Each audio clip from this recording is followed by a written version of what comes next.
Esto es el podcast de Enrique Figueroa MX. Estas son unas cuantas palabras.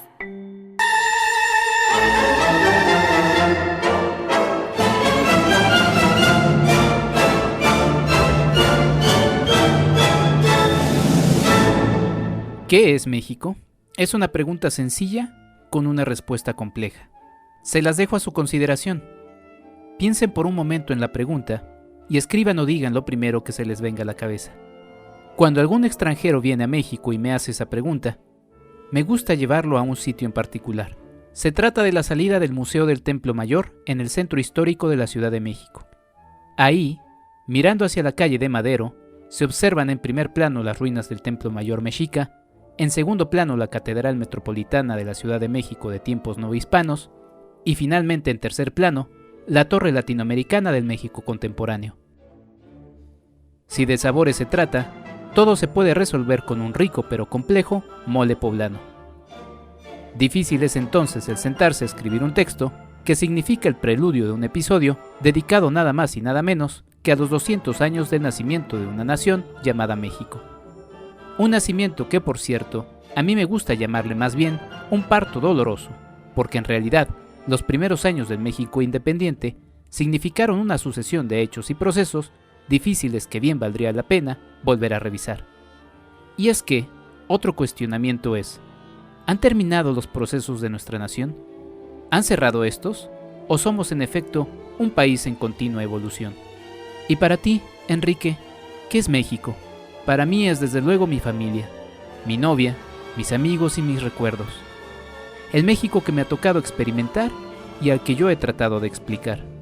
Porque soy consciente de que afuera, así como individuos, hay muchos Méxicos. El México del vecino, el México del vendedor del mercado, el México de la directora de la escuela donde doy clases. Y sí, el México del campesino, el México de la mujer que viaja del Estado de México a la capital mexicana. También está el México de los que han perdido a familiares por la violencia, quienes han padecido el feminicidio y la desaparición forzada. El México de los migrantes que deben dejar precisamente su país, México. ¿Qué es México? Es una pregunta sencilla con una respuesta compleja.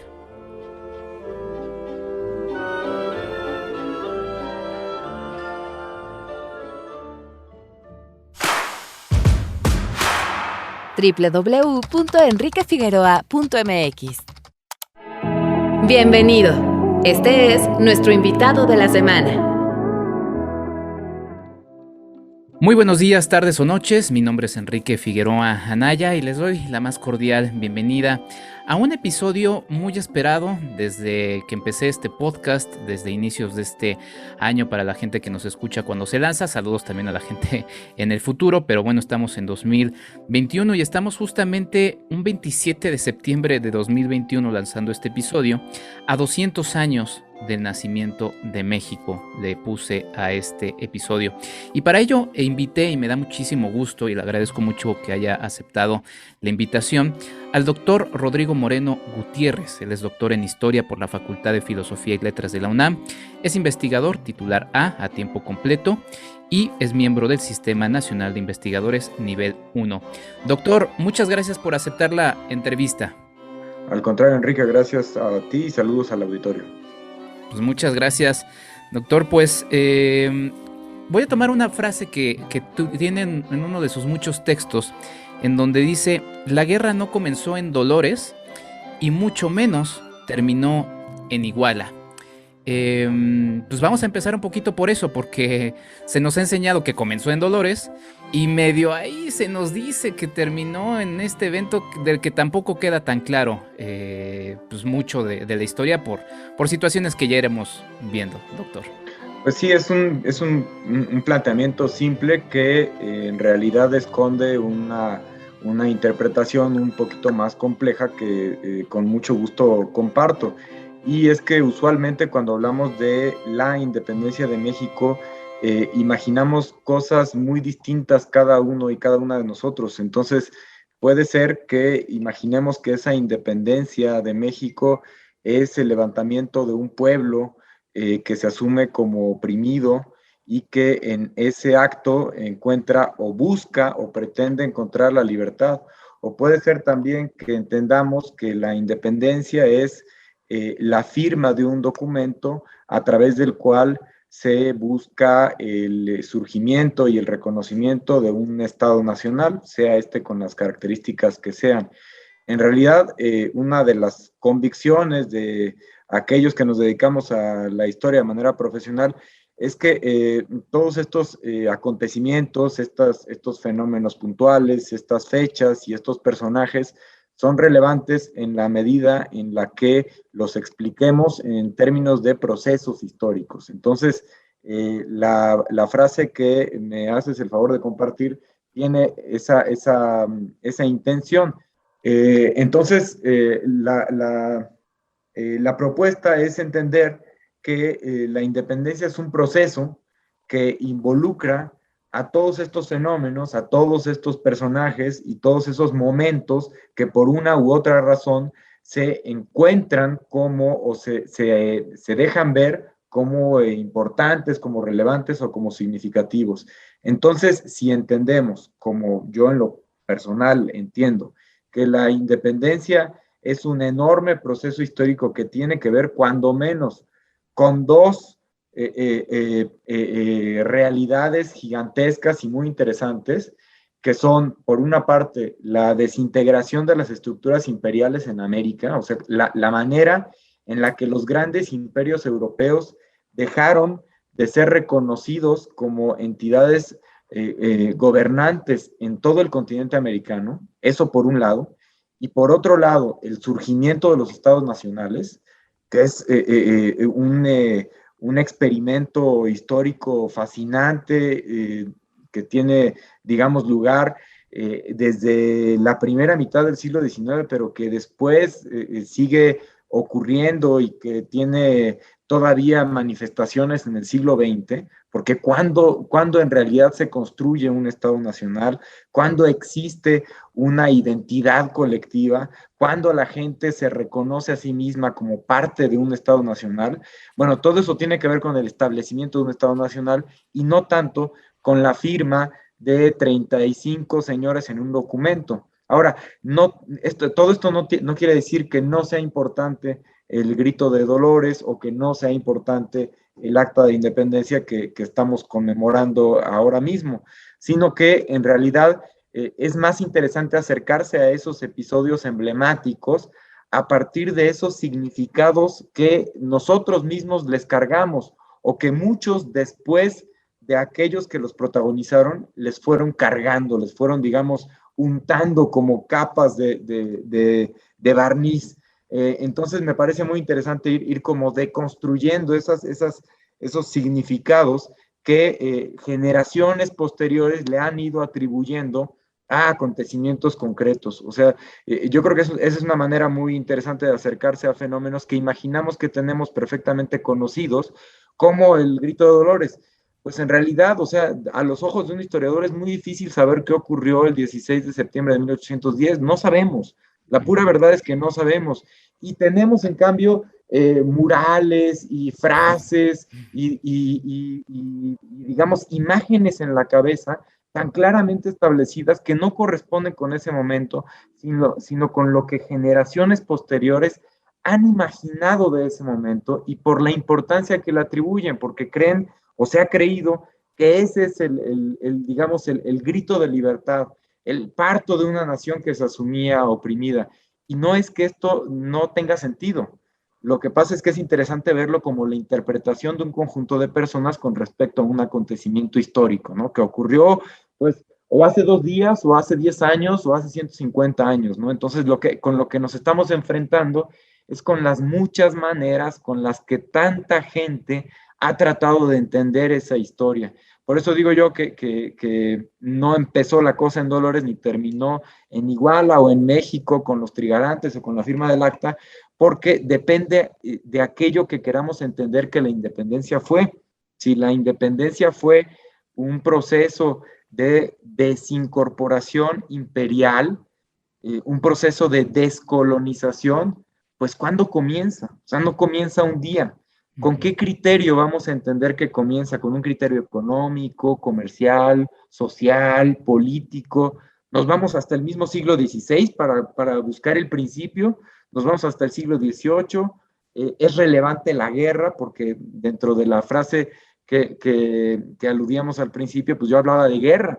Y pues la guerra es una realidad muy distinta a la desintegración imperial o al establecimiento de un Estado nacional, y asumimos que la independencia tuvo que ser una guerra que comenzó un día y terminó otro, ¿no? Entonces ya ponemos ahí como si fuera una obra de teatro, el levantamiento del telón y cuándo termina, y sabemos cuáles son los protagonistas y cuáles los momentos y las intensidades. Entonces, por eso a lo mejor la respuesta fue muy larga, porque era una invitación como a cuestionarnos qué imaginamos detrás de ciertas palabras y qué pensamos que es lo que llamamos independencia y que estamos conmemorando ahora, ¿no?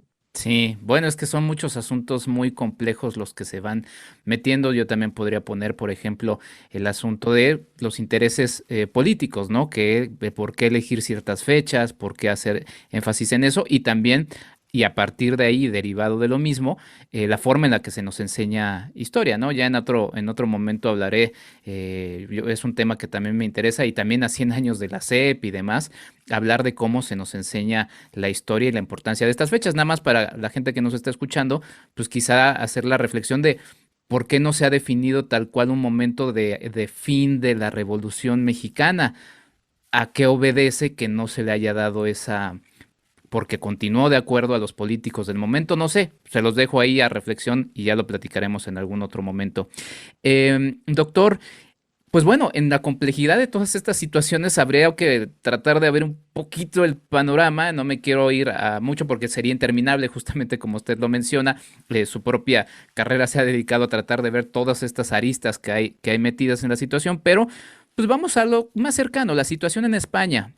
Fernando VII retoma el poder y eso termina influyendo en un proceso que dura 11 años, de acuerdo a esta cronología, pero ¿por qué es importante la situación en España y el que Fernando VII retome el poder después de lo que provoca también lo anterior, lo de Dolores, ¿no? Sí, yo creo que es una manera pertinente de entrarle al problema, porque en realidad tenemos que imaginar que México no existe en 1810 ni en 1821, que en realidad lo que existen son un conjunto de territorios gobernados de distinta manera, son territorios jurisdiccionales que dependen de distintas figuras. Y eso que usualmente llamamos Nueva España es en realidad el conjunto de territorios gobernados por un virrey nombrado desde España. Todo esto pertenece a la monarquía española,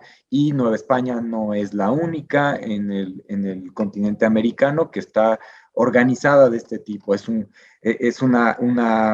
proceso muy largo de construcción de estas jerarquías territoriales, y para principios del siglo XIX, y para no extenderme más, pues hay 4 grandes virreinatos en toda la América, y hacemos mal cuando pensamos la independencia como una cosa exclusivamente mexicana, ¿no? O totalmente excepcional, y que por pura casualidad, pues otros países en América celebran las mismas fechas, haciendo alusión a los mismos procesos. No son casualidades, parte del mismo proceso, y ello responde a que más o menos desde 1808 la monarquía española entra en una abierta crisis política a partir de que en ese momento se asume como invasión de las tropas napoleónicas francesas a la península, a España. Estas tropas, que en realidad no eran una invasión, que habían entrado de manera pactada porque eran aliadas de los españoles, en algún momento las balanzas cambian y se convierten esas tropas de aliados en unas tropas de invasión y de asedio en la propia península española. Es decir, es un escenario de crisis política que desata lo que en términos de la historia española se conoce como la Guerra de Independencia Española, es decir, la Guerra de Independencia que en España se pelea contra Napoleón, ese es el contexto en el que tenemos que entender esta crisis política de una Europa gobernada por Napoleón. Esto ocurre entre 1808 y 1814 en términos de la península española. Y eso no solo ocurre allá, porque esa es la metrópoli, esa es la cabeza del imperio, pero tiene incidencia inmediata en todos los territorios coloniales de América que reciben las noticias de esa guerra, que reciben la noticia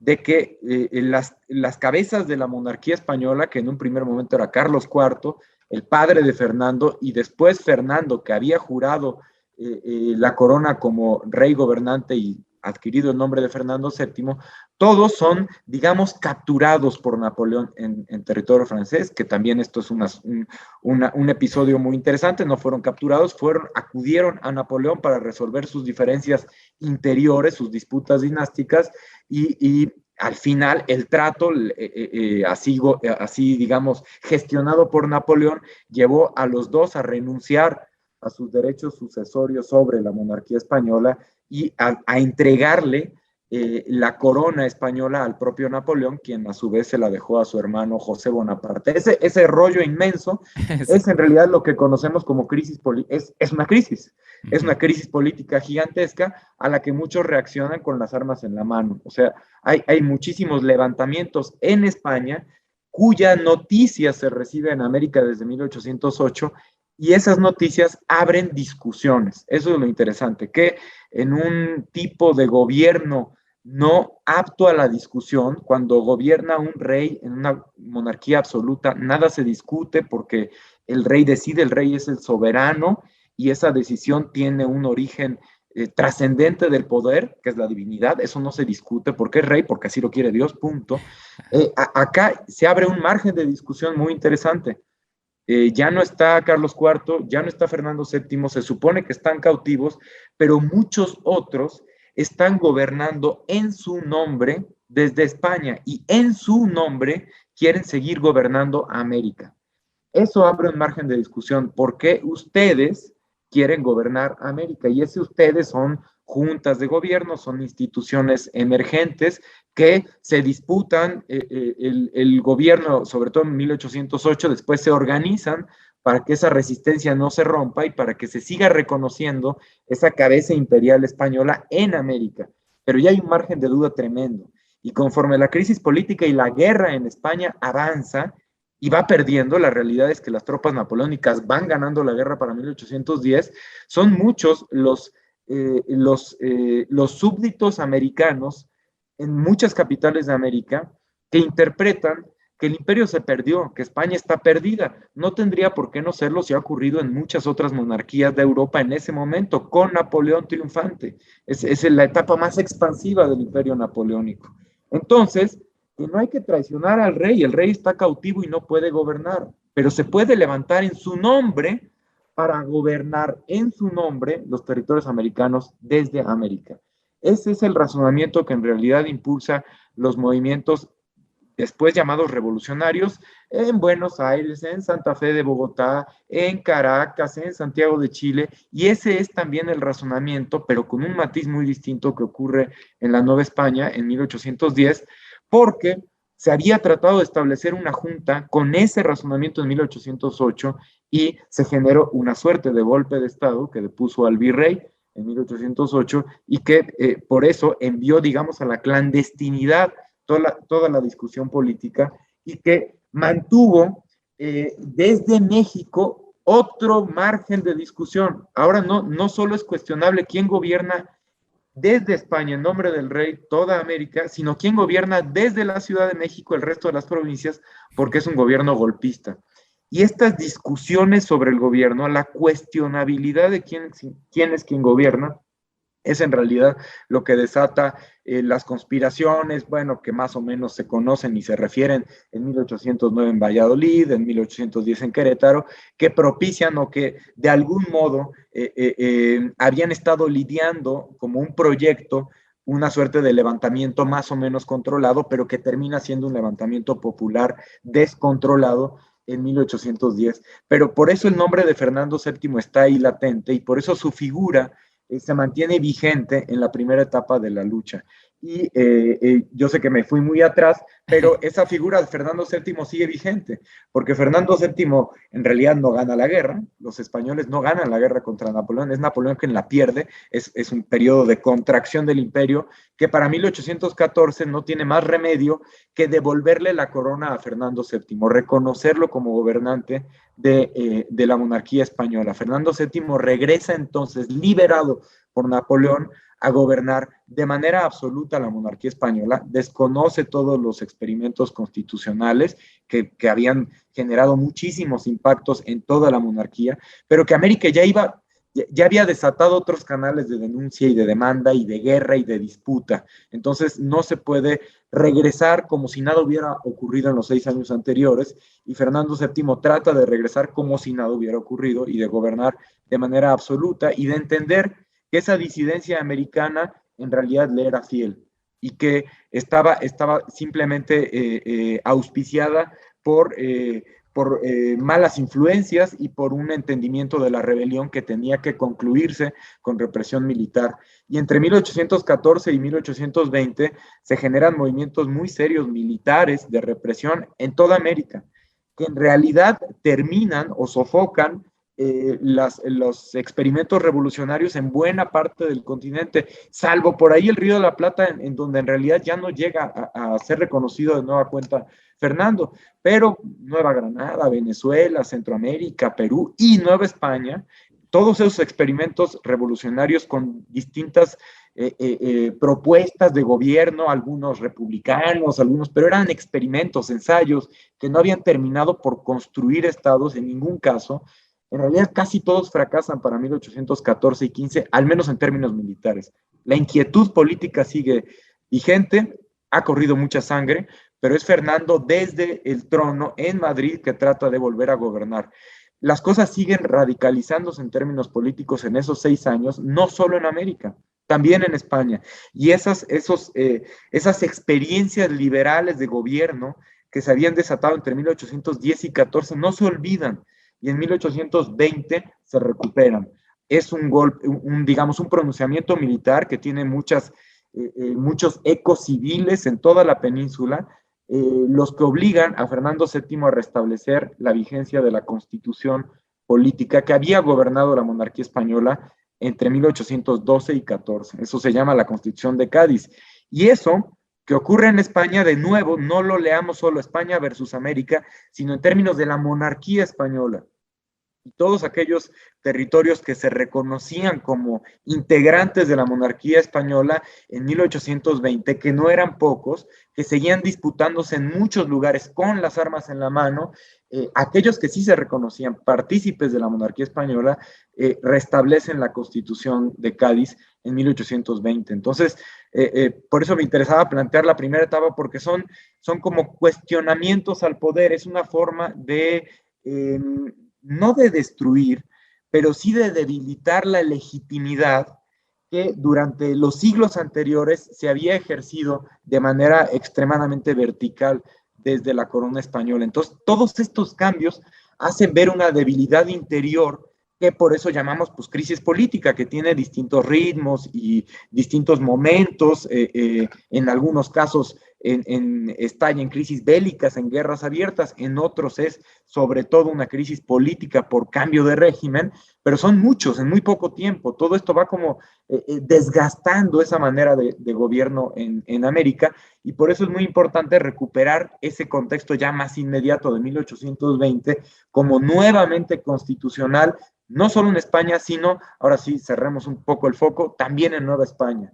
La Nueva España de nueva cuenta vuelve a jurar la Constitución y pues se politiza de manera muy interesante todo el territorio de la Nueva España. Mucha gente está discutiendo muchas cosas, cómo tiene que ser el gobierno, y se discuten, entre otras cosas, a partir de las experiencias de esos 10 años anteriores, pues quién debe elegir a quién, por qué algunos siguen con las armas en la mano, por qué en algunos lugares de América se han declarado abiertas independencias, qué es lo que querría decir la independencia, qué cambios impone el régimen constitucional, a quiénes limita, quiénes ganan, quiénes pierden con ese régimen constitucional.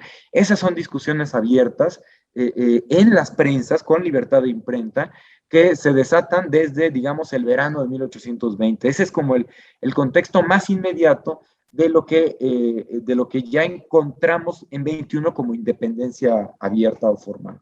Sí, parecería largo para la gente que nos escucha la descripción que hace el doctor Rodrigo Moreno, pero la verdad es que sintetizó de manera muy clara un proceso muy largo, porque hay que tenerlo claro. O sea, aquí estaba, por ejemplo, resumiendo más o menos un sexenio, imagínense, ¿no? Apenas llevamos medio sexenio y todo lo que ha pasado, y es una guerra, bueno, o un proceso, porque pues ya también dijimos que no empezó, no acabó, pero son 11 años.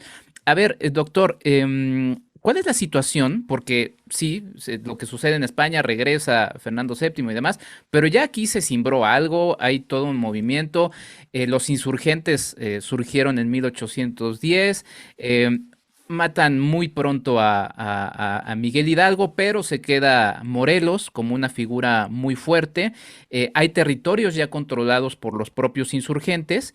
Y pues bueno, quizá aquí le voy a tratar de lanzar otro ejercicio de síntesis, doctor, porque fusilan a Morelos el 22 de diciembre de 1815 en San Cristóbal de Catepec. Y quiero también unirlo un poco a la figura de un hombre que termina ese determinante, que es Félix María Calleja del Rey, quien pues bueno desarticula y da un golpe muy fuerte a los insurgentes, que podría parecer que es el golpe final, los deja muy heridos de muerte. O sea, quitar a Morelos termina siendo fundamental y un golpe muy duro, pero pues, están ahí sus seguidores y demás. ¿Qué es lo que sucede? ¿Cuál es la situación de los insurgentes en este momento en el que también usted ha denominado en otro texto que invito a la gente que lean, que es la restauración en la Nueva España, este periodo de 6 años? Sí, la pregunta es también extremadamente pertinente porque hay que de algún modo completar el otro lado, que en Sí. realidad no es solo un lado, ¿no? La invitación sería ver esa que nosotros identificamos como una sola lucha, más bien verla como un conjunto de luchas, como un conjunto de grupos armados que tienen algunos elementos en común, pero otros no tanto, y que hemos siempre destacado como de enorme significado porque sí es un movimiento inédito. O sea, aquello que encontramos en 1810 es un levantamiento popular que es muy difícil encontrar en 3 siglos de dominación colonial en toda la América española, ¿no? Por ahí la revolución de Tupac Amaru en los 80 en Perú, pero por su magnitud y por aquello que desata, aquello que genera el temblor, aquellas fuerzas que abre, sí para muchos fue, en términos poéticos, digamos, fue digamos, el rejón de muerte del virreinato por la incidencia, la trascendencia y la magnitud de ese levantamiento, que además no tenía mucho que ver con la manera de reclamar en el resto de la América Española. O sea, en 1810 lo que encontramos son movimientos urbanos de criollos, o sea, americanos españoles que están escribiendo cosas, proponiendo nuevos organismos de gobierno, y aquí son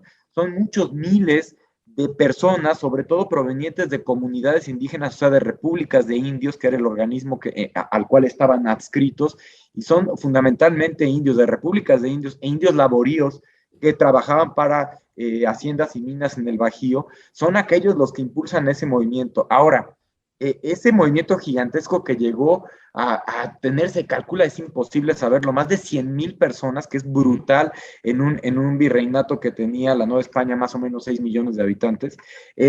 Haríamos mal en identificar que es un gran ejército, bien formado, conformado, o sea, jerárquico, armado, que tiene una cabeza que es Hidalgo y que luego matan a Hidalgo, pero inmediatamente después aparece Morelos. La propuesta historiográfica, no mía, de la gente que ha estudiado mejor estas cosas, invita a pensar en muchos movimientos más bien atomizados, como regionalizados, que tienen sobre todo propósitos comunitarios, que tienen que ver con cada una de las comunidades y que desde luego no es la misma gente la que se sumó a Hidalgo dejen ustedes, septiembre, octubre, y noviembre y diciembre de 1810. Eso no es la misma insurgencia, no es solo una insurgencia la que permanece activa o guerreando durante 10 años, sino que son distintas regiones las que en algún momento toman las armas con propósitos distintos que a veces se pueden transcribir en términos políticos, que a veces se articulan políticamente, Y esa transcripción o ese encuadre político es lo que nosotros llamamos como insurgencia políticamente organizada, que sí es en la que encontramos todos esos líderes que pues sí han pasado a los murales y a los libros de texto, ¿no? Pero aquellos que se preocuparon por darle cohesión, dirección, como sentido, eso es, sentido al movimiento, y que al final terminaron, por ejemplo, definiendo un congreso y declarando una independencia que no tenía que ver con México, sino con la América mexicana y conformando una protoconstitución o un decreto constitucional, la de Apatzingán, y tratando de organizar un gobierno.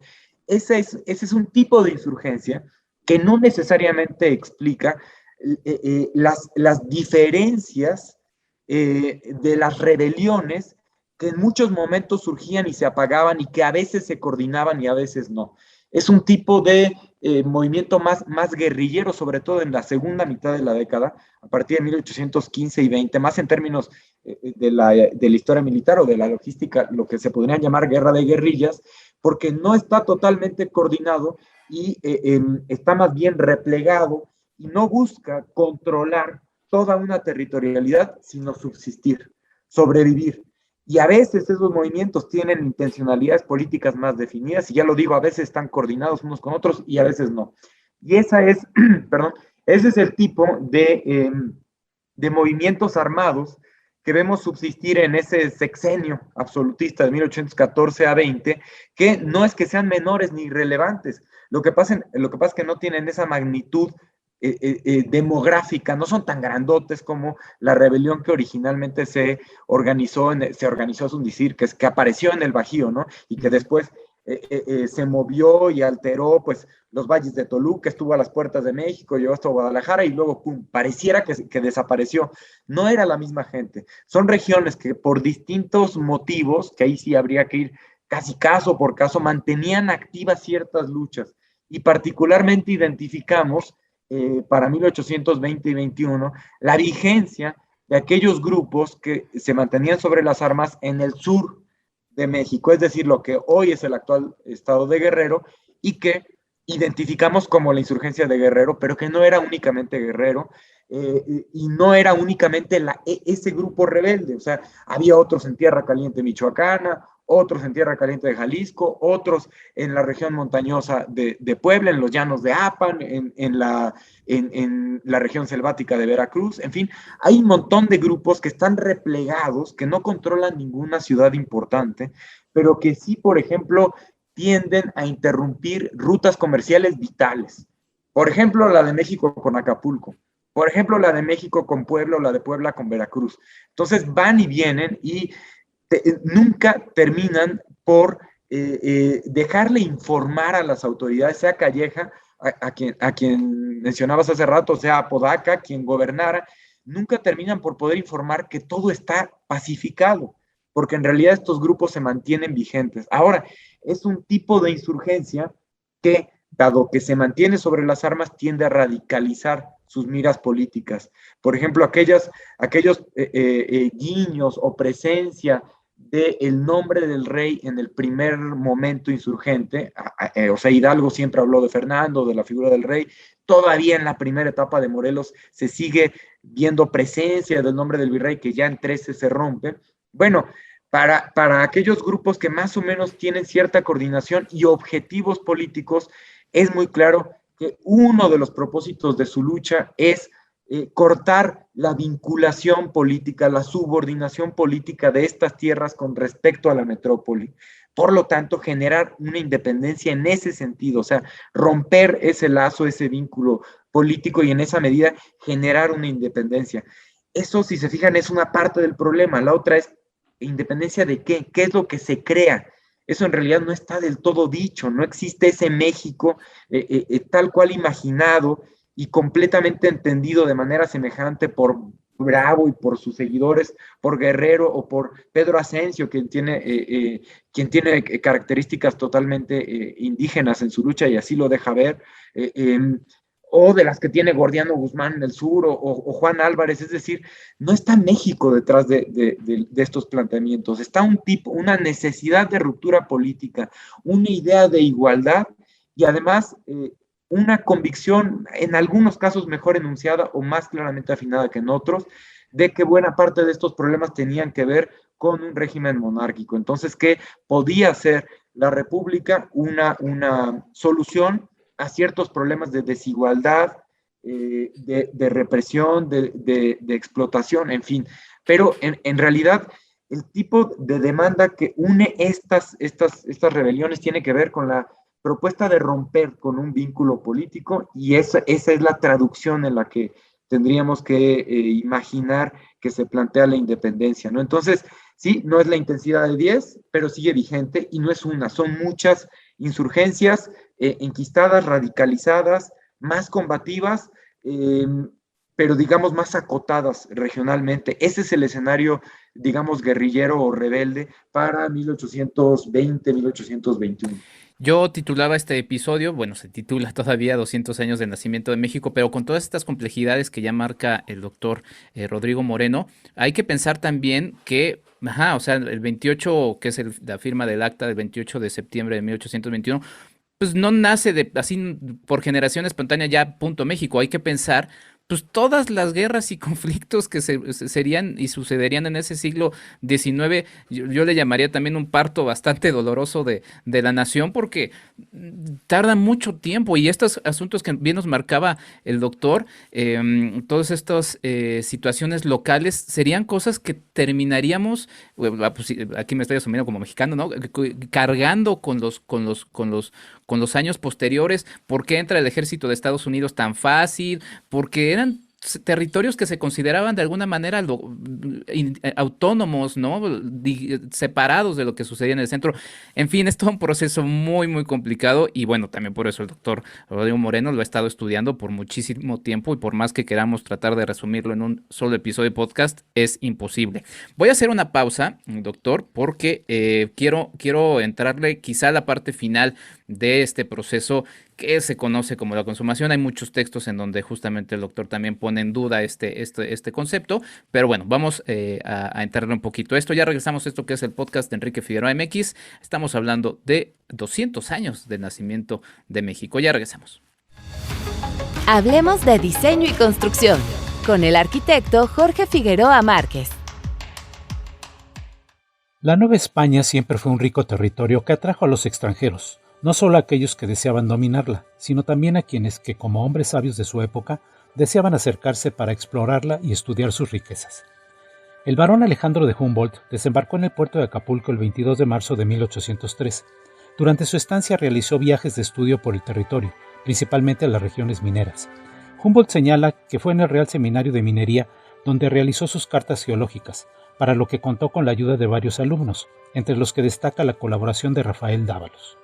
También hace presente su admiración por el empeño y la entrega de los científicos mexicanos.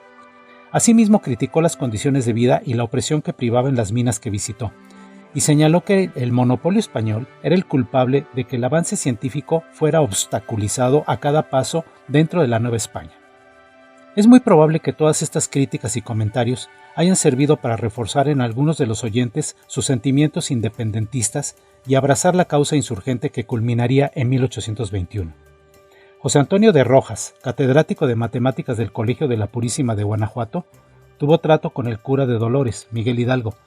Por todo esto fue aprehendido por la Inquisición y enjuiciado bajo el cargo de hereje formal ateísta.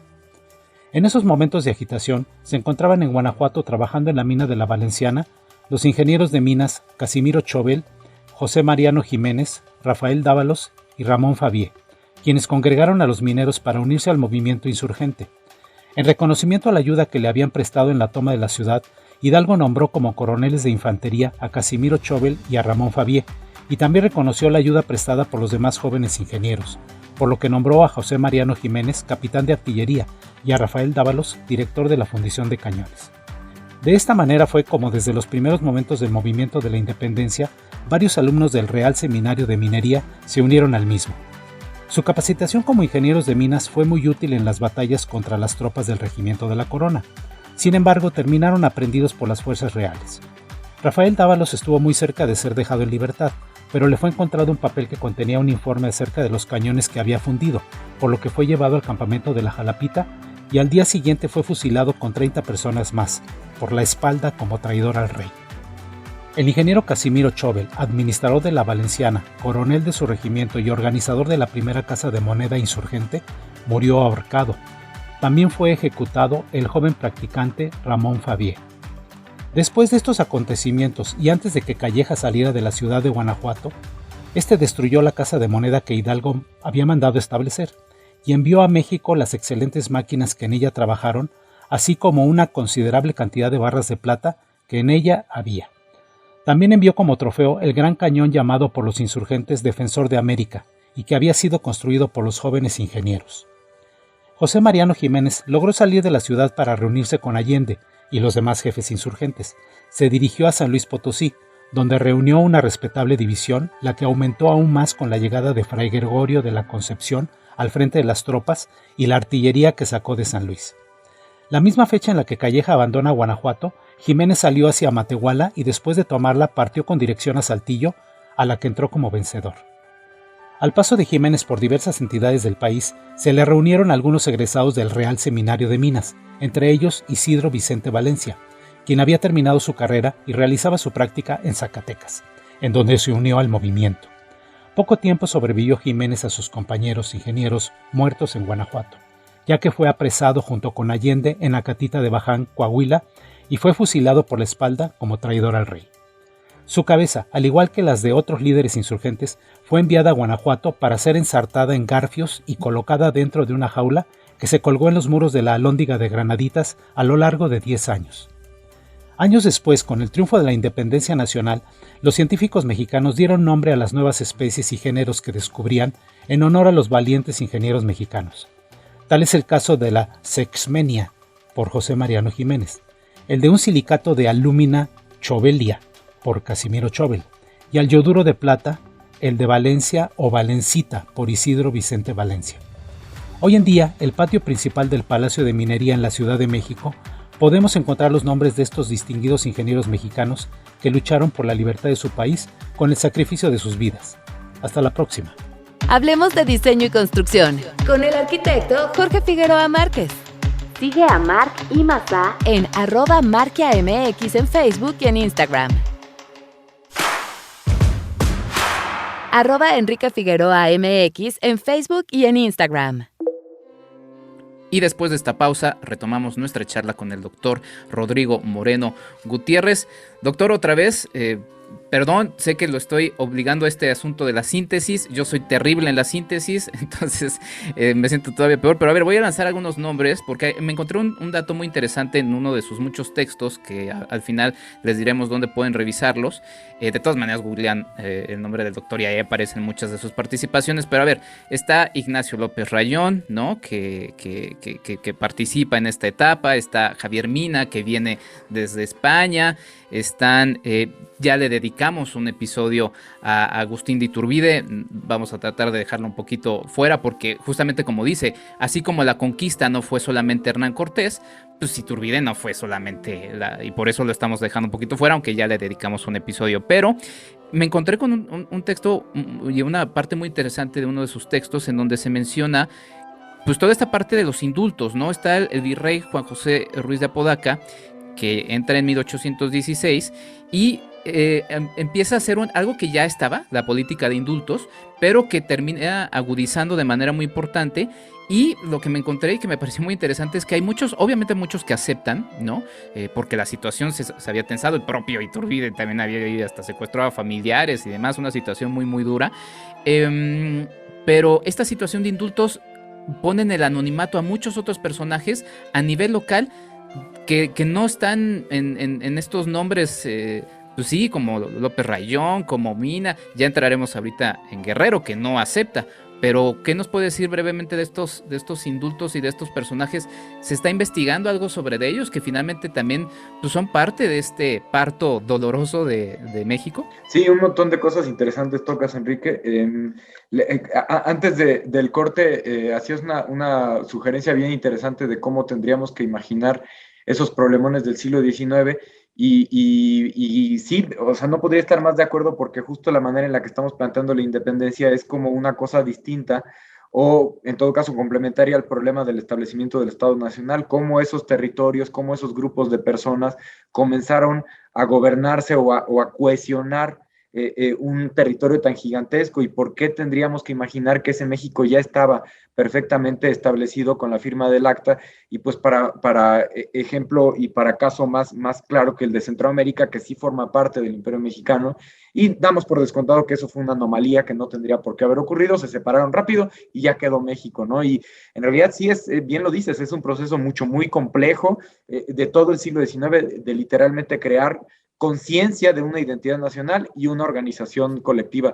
Y un punto bien interesante es justo lo de la guerra del 47, porque a muchos les cae el 20 que o que subsiste un Estado nacional o esto se fragmenta, ¿no? Sí, voy a hacer nada más rápido una acotación porque lo mencionó y es algo que también me interesará, a ver si luego nos ayudamos a hacer algún episodio al respecto, porque muchos de los problemas de Centroamérica, lo que estamos viviendo de la migración y de toda su situación económica, tiene su liga en cómo estaba estructurado como parte de una región que no le interesaba a España que fuera un territorio. Otro asunto que también toca en otro de sus textos, pero bueno, es que son muchos elementos, pero continúa, perdón, doctor. No, al contrario, y sí, efectivamente tendríamos que imaginar los problemas actuales, y pues la verdad es que los historiadores, o al menos yo estoy convencido de que esa es nuestra chamba, darle explicación histórica a los problemas que nos aquejan, ¿no? Y en este momento, pues acabas de tocar uno vital, que es las migraciones que tienen explicación regionalizada, pero también por la integración o desintegración de mercados, de desigualdades,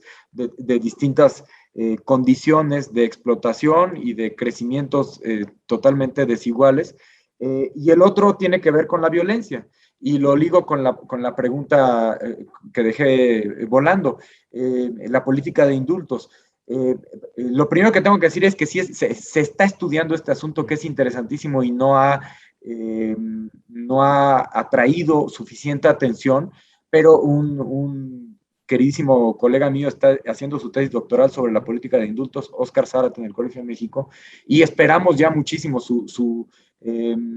la finalización de su tesis, porque en realidad nos va a ayudar a pensar muchísimo mejor, sobre todo en la historia, en los planteamientos de esta política de indultos que vemos aflorar en el tiempo de la guerra. O sea, ¿por qué cuando una sociedad atraviesa condiciones de violencia extrema, digamos que recurre a distintos mecanismos de pacificación? Y esa pacificación, todo lo que tiene que ver con la pacificación y con la paz como lenguaje y como proyectos políticos, casi siempre tiene que ver o tiene un lado B, otra cara de la moneda, que es la militarización y el ejercicio de la violencia. Y la política de indultos siempre se ha destacado en el gobierno de Ruiz de Apodaca, entre 1816 y 20 en la Nueva España, como la cara más conciliadora de la política virreinal. Es decir, ya no vamos a guerrear, sigue abierta una insurgencia fragmentada y descabezada, ya se le dio muerte a Morelos y antes de él al resto de líderes más importantes. Entonces, supuestamente la política es no seguir persiguiendo y eliminando cabecillas, sino al contrario, tratar de atraer a aquellos que por muchos motivos se habían involucrado en la rebelión, pero que debían renunciar a las armas y volver a las comunidades y volver, digamos, construir desde abajo la paz. Esta es una parte de la política de Ruiz de Apodaca. No es él el único que la echa a andar. Es muy interesante que los decretos e indultos más importantes de Apodaca yo los había hecho Calleja, o sea, simplemente los recupera. Y Calleja, que pasa a la historiografía como el malo y el sanguinario, o al menos como el militar más más eficiente contra la insurgencia, en realidad fue el que desató las primeras políticas de indulto, porque venían de la metrópoli. No son facultades que un virrey pueda echar así por la libre, ¿no? Y esta política de indulto, que ya estudiaremos con Óscar, qué es lo que nos tiene que decir, una de las versiones o de las interpretaciones que me gustaría destacar es que si se está echando a andar de manera tan clamorosa, atrayendo a tantísimos miles, porque son miles de personas, los registros son fascinantes, entre 16 y 20 son miles y miles y miles de personas las que se acogen al indulto, hombres y mujeres de todas las regiones y de todos los estratos sociales, lo que quiere decir es que en realidad la guerra había incidido de manera mucho más dramática en muchísimas comunidades, ¿no? Y que entonces el indulto es una manera de tratar de recuperar ciertas dinámicas sociales, políticas, económicas, fiscales, que vuelvan a pagar impuestos, en fin, y no únicamente reprimir lo que ninguna estructura de gobierno puede, o sea, no puedes matarlos a todos, no los puedes controlar a todos, entonces ya regresó el rey, uniendo un poco el planteamiento de hace poco, ya regresó el rey, está gobernando, ya no hay por qué seguir con las armas en la mano, entonces regresen a la estructura de gobierno, reconozcan al virreinato, reconozcan al rey, muchísimos lo aceptan, pero no es tan simple la ecuación, porque muchos lo aceptan, pero para mantener las armas en la mano, o sea, muchas de las guerrillas y de las partidas de insurgentes utilizan la política de indultos simplemente para seguir activos, seguir gobernando sus regiones, como antes lo hacían desde el lado insurgente, digamos, o en distintos tipos de rebeliones insurgentes fragmentadas y regionales, pero ahora como partidas de realistas o de milicianos al servicio del gobierno. Entonces no sé si vaya a ser un anacronismo verdaderamente ridículo, pero más o menos como esta política de autodefensas que vimos en el primer momento del gobierno de Peña Nieto, que muchos vieron después estudiando, y es un fenómeno que se sigue estudiando actualmente, que muchas de estas regularizaciones de los autodefensas en realidad eran brazos también que en algunos casos podían tener algún vínculo con el crimen, con algún tipo de crimen organizado, ¿no? Esto nos ayuda a hacerlo cada vez más diverso y a ir desdoblando espejos, ¿no? Más o menos esto podía haberse interpretado en la política de indultos, y muchos oficiales realistas, regulares, militares, sí lo vieron así, o sea, le reclamaban al virrey, oye, es que aquí la verdad es que estamos metiendo a los enemigos en la nómina, o sea, estamos dejándolos con las armas, manteniendo incluso su política de organización, sus estructuras jerárquicas como grupos guerrilleros, pero ahora ya nomás se llaman realistas, ¿no? O sea, son partidas de realistas urbanos o rurales y por ejemplo, piden que se les exenten cierto tipo de impuestos o que no paguen contribuciones extraordinarias, y al contrario piden que se les paguen a ellos para mantener la protección de sus comunidades.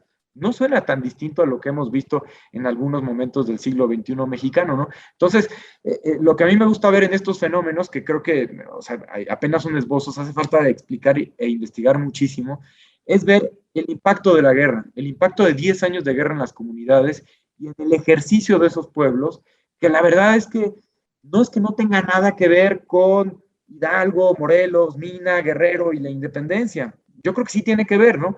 Pero lo hace más complejo, lo hace más interesante y nos habla más al México del siglo XXI, o sea, nos dice de manera más significativa cómo es que el ejercicio pronunciado, continuado de la violencia altera el gobierno. ¿Cómo es que ese gobierno tiene que echar mano de distintos recursos para pactar, para volver a ser reconocido? Y cómo eso al final ya no termina nunca por ser como era. Cómo tiene que haber distintos términos medios, ¿no? En todas estas negociaciones, en los que la verdad es que todos pierden y todos ganan, y nada termina siendo binario. O sea, a mí me cuesta mucho explicarme este proceso independentista como una guerra entre insurgentes y realistas, una guerra entre patriotas y leales al rey, ¿no? Liberales y conservadores. Claro, y además, porque siempre lo convertimos así, ¿no? De buenos contra malos, siempre vamos desdoblando y vemos que siempre más o menos permanecen los mismos de un lado y los mismos del otro. La invitación sería que lo imagináramos, porque para esto no hay así como un relato al cual acudir, pero que más bien cada uno de nosotros y quienes nos escuchan lo imaginaran en sus propios pueblos, en sus propias colonias, traduciendo las grandes disputas políticas nacionales hoy a lo que a nosotros nos interesa, pues en la cuadra, en el barrio, en la alcaldía, en el municipio, pero también en el Estado, y todo va adquiriendo como mayor densidad. Y a veces sale a flote, pero a veces lo que nos preocupa es el camión de la basura y es el policía de la esquina. Bueno, esto llevémoslo a una sociedad esencialmente rural, muy fragmentada, porque esos 6 millones de habitantes fundamentalmente vivían en el campo, y hasta allá, hasta el campo, había incidido la violencia y la guerra. Y no es que esa guerra y esa violencia la hayan llevado los malos. ¿Quiénes son los malos para un pueblo, no? Los malos, o sea, pudieron ser un día una partida de insurgentes que llegó a arrasar con todo, con comida, con mujeres, con niños, o una partida de realistas que llegó haciendo exactamente lo mismo, o los mismos que un día se decían de un modo y de otro día se decían de otro, ¿no? O el propio pueblo organizándose bajo una bandera. Yo creo que eso es lo que creo que tendríamos que estudiar y explicar mejor en esos 10 años de guerra que hereda el Estado Nacional. Qué difícil, hace rato decíamos, integrar regiones, integrar diferencias regionales, ahora integrar pueblos. Bajemos un nivel más todavía. Integrar pueblos que han sido alterados de la manera en la que se asumen a sí mismos, que tienen adentro de su propia estructura señores que gobiernan, por ejemplo, las repúblicas de indios tienen caciques que gobiernan, que cobran impuestos, y eso, métanle el golpazo de la Constitución que incorpora lógicas de elecciones, de gobiernos representativos, que crea ayuntamientos donde no los había, donde además ya había habido alteraciones por la guerra, donde vemos cuerpos de milicias que están haciendo una labor como de policía rural o urbana que antes no existía. Esta es una de las claves para entender lo que a mí me parece fascinante en el movimiento independentista de 21, porque es tratar de conciliar a partir de todas esas consecuencias que dejaron 10 años de crisis, de guerra y de violencia, un plan político determinado. O sea, tratar de identificar los canales por los cuales ese programa político podría fluir mejor y podría incorporar a todos esos agentes que vemos que aparecieron en 10 años de lucha. Eso es lo que para mí tiene más interés en la independencia de 21, ¿no? La reactivación de todos esos sujetos y mecanismos y prácticas, símbolos, ¿no? Lenguajes, que, pues dicho así, la verdad es que no tiene mucho que ver con un abrazo, que nunca existió, o con un acta de independencia que a su vez tuvo que ser jurada de nueva cuenta en todos los pueblos. O sea, la invitación es a que imaginemos estos procesos como multiplicados a la N por la cantidad de grupos que tuvieron que negociarlos o a los cuales les fue impuesto, porque no todo fue terso, o sea, también fue una guerra. Se siguió negociando con las armas en la mano, y eso es una clave del siglo XIX mexicano, que deja la guerra de independencia, que se puede negociar y les harán más caso a aquellos que están demandando algo si tienen un fusil en la mano y si se organizan de manera colectiva, ¿no? Entonces, esa es una enseñanza que nadie olvida en el siglo XIX, pero que entonces nos ayuda como a regionalizar, a multiplicar a la N un plan jurado por muchos y una independencia jurada por muchísimos, ¿no? Y eso pues no ocurre en una fecha, ocurren muchísimas fechas sucesivamente, ¿no? La manera en la que se va pues, cuchicheando, negociando, discutiendo en cada uno de los pueblos, ¿no? Cómo cada pueblo traduce esa independencia en sus propios términos. Eso es a mí en lo personal lo que más me interesa. Sí, sin duda, híjole, qué complicado. Ahorita me acordé de mi grupo de WhatsApp de vecinos y dije, imagínense el grupo de WhatsApp de aquellos años, ¿no? Cómo habrían estado todos discutiendo y quejándose de todo y peleándose y no, y bueno, son cosas que seguimos hasta ahorita acarreando en cuál es la forma en la que se debe de organizar un país, ¿no? Y bueno, sucede gracias a la democracia también cada 6 años y en fin, son procesos muy largos. A ver, ya no dediqué exactamente un episodio totalmente a Vicente Guerrero, pero sí aproveché a hablar de él en un episodio que hice sobre la afrodescendencia en México, porque pues también a partir de ahí aproveché para hablar de ello. Entonces lo remito a ese episodio para dejar a Guerrero en ese episodio. Ya abundamos muy bien con Joaquín Espinosa, el maestro Joaquín Espinosa, a quien me recomendó, por cierto, el doctor Rodrigo Moreno. Hablamos y ahondamos mucho sobre Iturbide y algunos asuntos al respecto de ello. Y pues bueno, para no quitarle más tiempo al doctor, que le agradezco mucho porque sé que además su agenda es muy apretada, yo reflexionaba junto con Joaquín este asunto de que árbol torcido jamás su tronco endereza, y quiero preguntarle, doctor, ¿fue una independencia de las élites para protegerse entre ellas y para poder, y a partir de ahí, pues podemos reflexionar sobre, porque luego también es que ¿por qué tanta diferencia social? Es que pues, ¿cómo nació? Ujú. Sí y no. Ok. Y nos encanta a los historiadores decir sí, no, o es más complejo, es más o sea, sí, pero no. Sí, no, ¿qué élites? Yo diría, pues sí, hay evidentemente una impronta literalmente conservadora, elitista, en el movimiento de independencia del 21. El plan político de Iguala, que conocemos como Plan de Iguala, naturalmente le habla a grupos de élite, o sea, les dice tranquilos, les vamos a respetar sus fueros, a ustedes obispos, no se preocupen, si se ven amenazados por la Constitución de Cádiz, Ujú. este gobierno los respalda. Militares, tranquilos, fueros también, ustedes podrían seguir ejerciendo sus facultades. Eh, y evidentemente a ciertos grupos comerciales que financiaron el movimiento a lo largo de su desarrollo en los 7 meses y que después pues vieron una manera de cobrarse los réditos, ¿no? O que gente que con el establecimiento del Imperio Mexicano pues veía también saldar ciertas deudas. Hay intereses, esto es evidente. Lo que pasa es que a veces asumimos que élite nomás hay una, ¿no?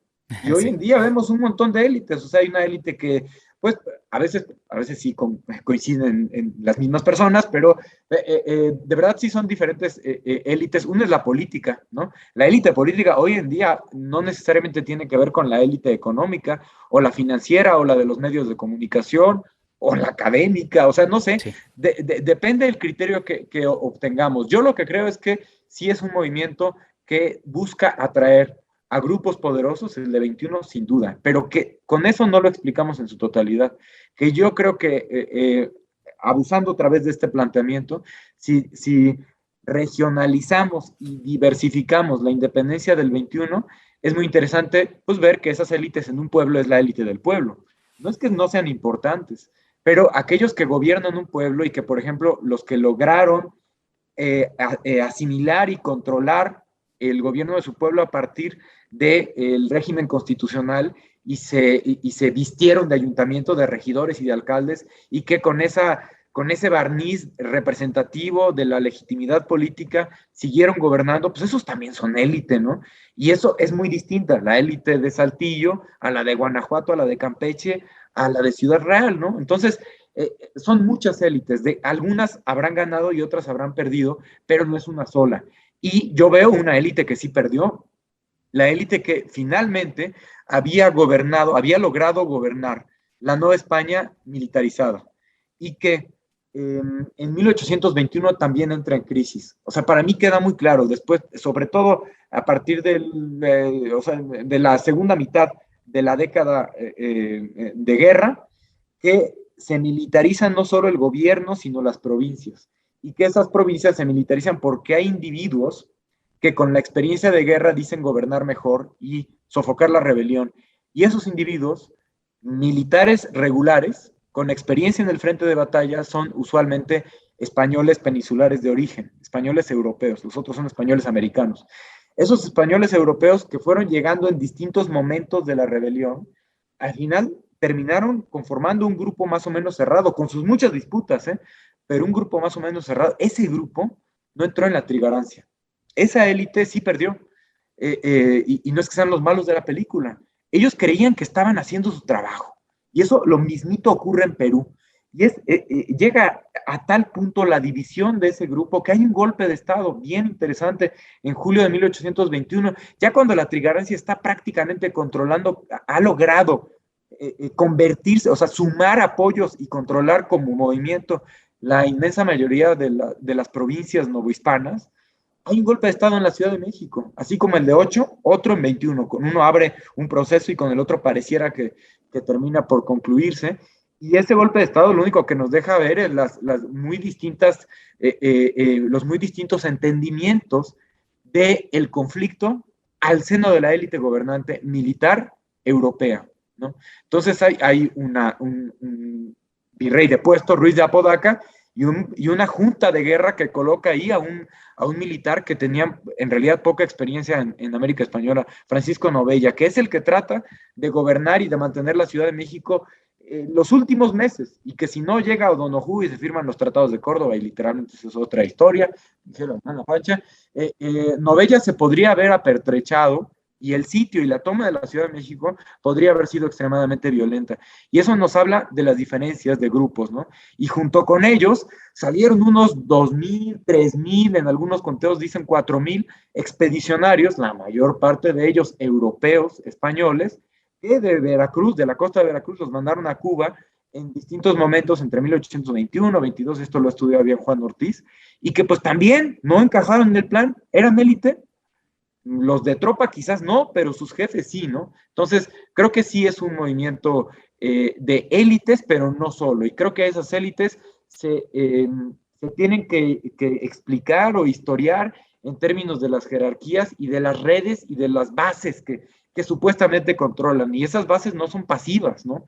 Y de muchos modos están presionando y vinculándose de manera problemática con esas muchísimas cúspides, ¿no? Y en esas negociaciones y articulaciones se nos va el siglo XIX, en ver quiénes sí logran pactar con quiénes, ¿no? No es solo un asunto de realistas versus insurgentes que luego se convierte en monárquicos contra republicanos, y luego en centralistas contra federalistas, yorquinos contra escoceses, y es así como si cambiaran de chaleco, ¿no? O sea, en realidad, todo ello diversifiquémoslo de lo que hoy somos conscientes, que somos un país diverso, pues todos los estados nacionales lo son, y viéndolo desde el punto de vista pues, literalmente socioeconómico, incluso socioétnico, pues no tendríamos que imaginar que una propuesta, un plan, una solución le viene bien a todo el mundo, ¿no? O sea, eso en realidad es mucho más, mucho más colectivo que lo que podríamos imaginar si vemos el pacto de dos señores o la firma de un acta por la élite de la Ciudad de México, literalmente. Pues sí, sí, como escucharon, spoiler alert, la historia no es para dejar las cosas claras, sino para irlas complejizando. Eso es lo rico y delicioso de la historia. Entonces, si ustedes creían que se iban a ir con cosas más claras, pues más bien se van con muchas más dudas, y eso espero que sea lo que hayamos logrado junto con el doctor Rodrigo Moreno. Pues no sé, hoy es el 27 de septiembre, por cierto, también lo mencionamos, cumpleaños de Iturbide, y pues nada, habrá que invitar a la gente a que, pues no sé, yo haré mi recorrido por Madero, pasaré por el Palacio de Iturbide, obviamente con todos los debidos cuidados, y pasaré a saludar al señor Iturbide ahí. Bueno, puedo pasar antes a ver dónde estaba la tumba de Guerrero ahí en el Panteón de San Fernando, puedo pasar también ahí a verlo junto con los siervos, no con S, sino con C también, que están en la columna de la Independencia, y terminar ahí en Catedral viendo a Iturbide. Pero bueno, pues ahí está. Doctor Rodrigo Moreno Gutiérrez, muchas gracias por este tiempo. Iba a llamar yo este episodio, sí se va a llamar así, pero bueno, a 200 años del nacimiento de México, o de lo que llamamos México, porque voy a preguntarle a la gente, pónganse a pensar, para ustedes, ¿qué es México? ¿Qué es México? ¿Podrían definirlo en una sola pregunta? A mí me gusta mucho pararme ahí en la salida, ya no se puede ahorita, del Templo Mayor, del Museo del Templo Mayor, ver las ruinas del Templo Mayor, ver Catedral y ver la Torre Latinoamericana. Toda esa complejidad es solamente un pedacito de México. ¿Algo con lo que quiera cerrar, doctor? Pues al contrario, Enrique, muchas gracias por las inteligentes preguntas, por el interés en estas propuestas que tienen que ver con un diálogo que yo invitaría al auditorio, que no tiene por qué padecer el mal de la historia profesional, a que no la vean como algo lejano. Creo que la invitación de mis colegas, siempre que nos permiten entablar comunicación con otros públicos, es asumir que la historia no está muerta, no es un cuento, no es un relato del que ya no sabemos todo, y que solo hay que volverlo a contar como abuelitos, que más bien la historia es un conjunto de problemas, y por eso no podría estar más de acuerdo contigo en la conclusión. Ojalá quienes nos hayan escuchado se hayan quedado con dudas, porque esas dudas son problemas que hay que pensar históricamente, y que esa es una manera de entender la realidad de hoy y la realidad de hace 200 años. Y la verdad es que no hay una sola respuesta, y por eso pues seguimos haciendo lo que hacemos, porque si ya estuviera todo dicho y todo contado, ¿para qué nos dedicamos a esto? Pues se publica un libro y ahí nomás que se reedite, ¿no? Pero todo cambia, cada generación necesita no solo contarse su historia, porque también eso se vale. Las películas se pueden hacer 2 o 3 veces con directores distintos y será, aunque sea el mismo guión, una versión totalmente distinta. No, acá lo interesante es que cada generación, cada pueblo, cada familia, cada escucha, se forme sus propios problemas, sus propias preguntas, porque nadie más va a tener la pregunta que quien nos está escuchando, no de la manera en la que la está haciendo ahorita, y eso requiere una respuesta peculiar. Eso se ve solo desde cada uno de nuestros ángulos personales con nuestros propios intereses, y ya eso puede ser tan sofisticado como se quiera, pero eso nos atañe hoy, cada momento hay que voltear la mirada no atrás, sino a nuestro mundo que nos rodea para tratar de explicarlo en términos históricos. Eso creo que es a lo que nos dedicamos y pues gracias por la oportunidad. No, pues gracias a usted, doctor. Voy a ser cruel y voy a dejar a la gente preguntándose, ¿cómo que no se abrazaron Iturbide y Guerrero? ¿Cómo?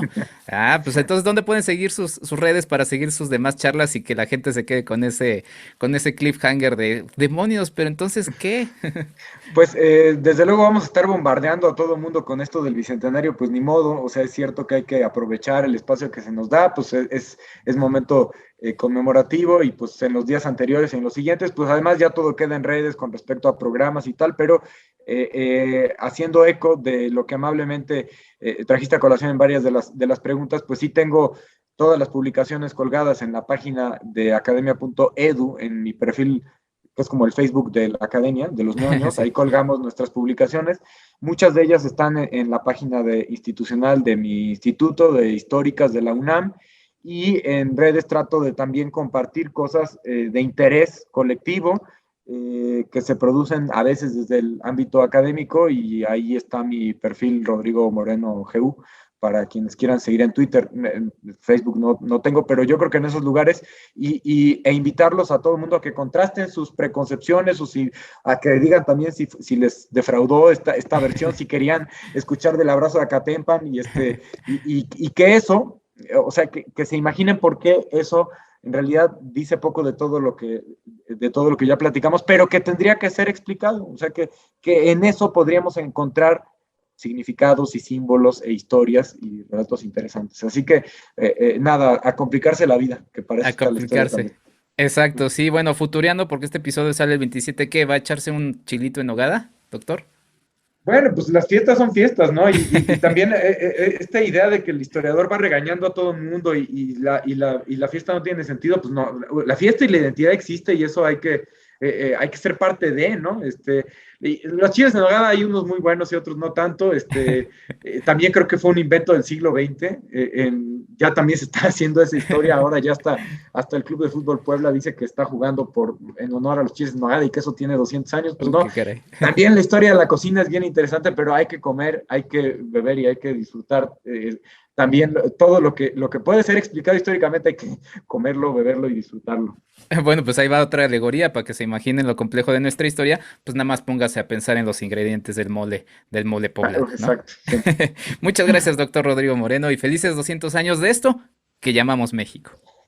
Muchas gracias, Enrique. Pues nosotros vamos a cerrar este episodio. Muchas gracias. Continúan en este episodio especial a 200 años de nacimiento de México. Este es el podcast de Enrique Figueroa MX. Vamos rápido a lo que sigue para cerrar este episodio. Nuestra recomendación para el fin de semana. Para este fin de semana toca recomendar una serie de películas para pensar y reflexionar México. Dirigida por Luis Estrada, la primera película a revisar es El Infierno. Estrenada en 2010, bicentenario del inicio de la Guerra de Independencia por México, la cinta narra las desventuras del Beni, migrante que debe de regresar a México para vivir en efecto un auténtico infierno. Se dice que la película en su momento hizo enfurecer al entonces presidente de México, Felipe Calderón Hinojosa. Si bien los papeles interpretados por Damián Alcázar y Joaquín Cosío, entre otros, nos sacan más de una sonrisa, es innegable que la sensación al final de la película no es otra que tristeza y sinsabor. ¿Nuestro país ha dejado de ser ese infierno retratado por Estrada? Se los dejo a su consideración. El Infierno pueden disfrutarla a través de la plataforma de Netflix. Como segunda propuesta, les recomiendo Sueño en otro idioma del realizador mexicano Ernesto Contreras. La película narra la historia de dos hombres peleados, quienes terminan siendo nada más y nada menos que los dos últimos hablantes de una lengua en extinción. Como amante de las lenguas y de los idiomas, Sueño en otro idioma resulta un muy entretenido viaje por la diversidad cultural de nuestro país, pero sobre todo, una muy valiosa reflexión sobre la desconexión que como seres humanos tenemos ya con la naturaleza, de la que sí, no dejamos de formar parte. Hay una escena en particular que me alucina, una en la que las aves de la región en donde se desarrolla la historia reaccionan a la lengua que mujeres y hombres hablan en la localidad. Sueño en otro idioma pueden revisarla como parte del catálogo de Amazon Prime Video. Como tercera propuesta, los invito a disfrutar de Ana y Bruno de Carlos Carrera. La cinta nos cuenta la historia de Ana y su madre, quienes se encuentran en una especie de retiro que guarda distintos y muy misteriosos secretos. ¿Cuáles? Bruno, por ejemplo, un ser extraño y orejón que ayudará a descifrarle a Ana los secretos del lugar. Ana y Bruno vivían en su momento una serie de polémicas por la forma en la que abordó un tema tan sensible como la muerte y la locura. A mí siempre me ha parecido una cinta valiente, producto de un realizador que siempre tuvo claro lo que quería contar. Créanme, es una película que les hará derramar más de una lágrima, y que sí, les hará reflexionar y pensar mucho. Ana y Bruno es parte también del catálogo de la plataforma de Netflix. Hasta acá las recomendaciones de este fin de semana. Si ven alguna, ¿me comparten sus comentarios?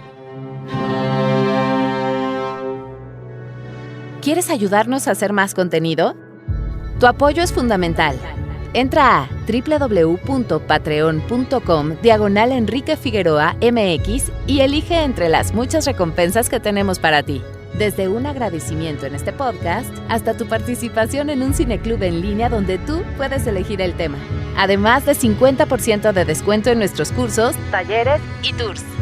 ¡Únete! Sé parte de esta comunidad.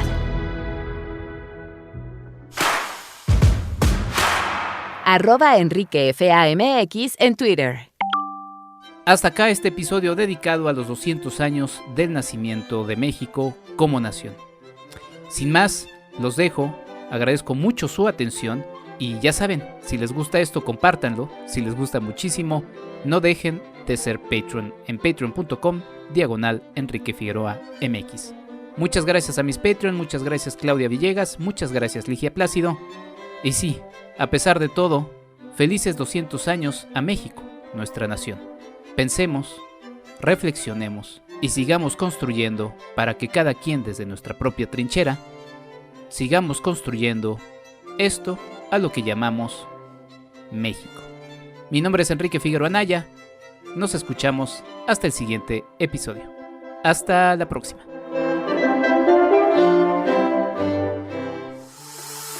Esto fue el podcast de Enrique Figueroa MX. Hasta la próxima.